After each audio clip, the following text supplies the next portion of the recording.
I started doing more mountain climbing. I think the first kind of smaller mountain I did was Mount Fuji in Tokyo. Loved the experience, thought it was super easy. So I was like, well, let's just keep trying. So I went to Patagonia and hiked the five or the W down there for like 5 days. And then continued on just finding smaller mountains, but hadn't really done any of the seven summits or any of the larger mountains. And so I was going fairly frequently again to Africa for work. And so one of the trips I did research, figured out when was a good time of year to go to avoid the rainy season. Tried to do a little bit of prep, but it's difficult when you're busy with work all the time. So I picked the time frame to go in December, and so it was 2.5 years ago, I think, is when I did Kilimanjaro. Okay. Added it onto a trip. I had signed up, so I did it with a tour guide company, but then everyone else that was supposed to be going on the group fell off, and so it was just me and my guide that we hiked up the mountain together. And it was, again, the first time I have done one of the larger mountains, and so I was a little bit concerned about, how steep is it gonna be? How is the altitude gonna affect me?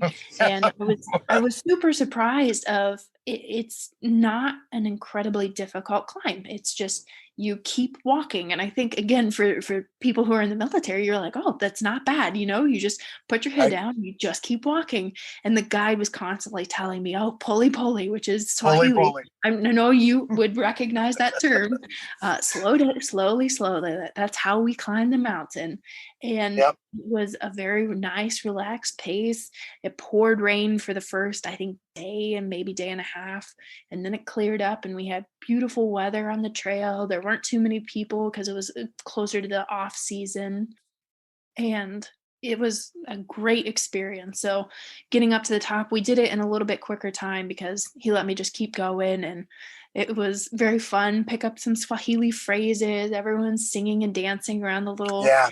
camps at night, and you look up and it's just all stars in the sky, and you can see the silhouette of the mountain peak that you're climbing towards, and just a very cool experience. It um, was one of my highlights for sure. it's such a beautiful place. So Yeah. then we hike up and we camp out, get up around midnight the morning, summit morning. The wind is just absolutely howling. Snow is blowing everywhere. You wake up and you see this whole little string of glowing lights up the mountain and realize that's all of the people who've just been hiking the entire night. We put on our packs and just start going. And it was back and forth of like, take the little gaiter off my face so I could breathe in, put it back on because it was so cold outside. But continued, climbed up the mountain. We did it in a couple hours, so we ended up being the first ones that got up to the very summit. Or I think one person was in front of us, but we had the whole top to ourselves, and we got there just before the sun rose, and it was absolutely incredible. So when I climbed Mount Fuji before, tried to climb for sunrise, and it was a big storm rolled in. So we made it to the top, but didn't see anything. So this was the opposite experience, and it was absolutely worth it to see, everything lining up in the Mhm. vast plains that are stretching out below you, and just all of the gorgeous sunrise colors coming up. Still very, very cold. So we briefly enjoyed the moment at the top and then hustle back down the mountain. But yeah. Right.